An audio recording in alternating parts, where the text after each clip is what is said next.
تلاميذ السنة الثانية بكالوريا آداب شعبة اللغة العربية، مرحبا بالجميع. معكم قناة اي تيتشر. هاد القناة هادي اللي غادي تواكب ان شاء الله الطلبة ديالها على مدار السنة في اللغة العربية فيما يخص رواية اللص والكلاب للكاتب الكبير وهرم من أهرام الأدب العربي اللي معروف عالميا اللي هو الأستاذ نجيب محفوظ.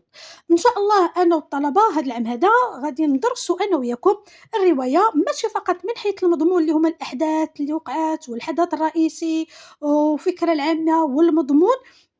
هذه شيء بسيط جدًا، لأن ملي كتقرا الرواية وكتعرف الأحداث ديالها ما هو إلا واحد الباب أولا واحد المفتاح اللي فقط غير كتعرف كنبذة عليها، لكن باش تكون عندك واحد المعرفة أدبية وعين ناقدة، أن خاصك دير دراسة أدبية، دراسة تحليلية، دراسة نقدية للرواية. وإن شاء الله أنا وياكم غادي نطرقوا لمجموعة من النقط اللي غادي نناقشوها كي قلت لكم بعين ناقدة وعين أدبية وتحليل أدبي إن شاء الله، مجموعة من النقط من بينها وليس عن طريق الحصر بطاقة تقنية للرواية بما فيها دواعي التأليف، الخلفية التاريخية للرواية، دراسة في الغلاف والعنوان، علاقة العنوان بمضمون الرواية بطبيعة الحال، دراسة الشخصيات، زمكان الأحداث، البنية السردية، دراسة في أبعاد الرواية ومجموعة من الأبعاد اللي هو البعد السياسي، البعد الاجتماعي، البعد الأخلاقي، البعد الديني والبعد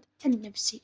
إضافة كذلك غادي نشوفوا العبثية في الرواية وصراع الأفكار في الرواية وإثبات الوجود وعنصر الإطار والتشويق. وهذه النقط كلها ما هي إلا نقط قليلة وبالإضافة لنقط كثيرة، الحبكة والتشويق ومجموعة من النقط وكذلك مجموعة من الأسئلة اللي غادي نطرحوها وغادي نجاوبوا عليها بطبيعة الحال بالتعاون مع الطلبة ديالنا، وإن شاء الله تكون دراسة كافية وشاملة وملمة لهذه الرواية العظيمة جدا اللي هي رواية اللص والكلاب للكاتب العظيم نجيب محفوظ.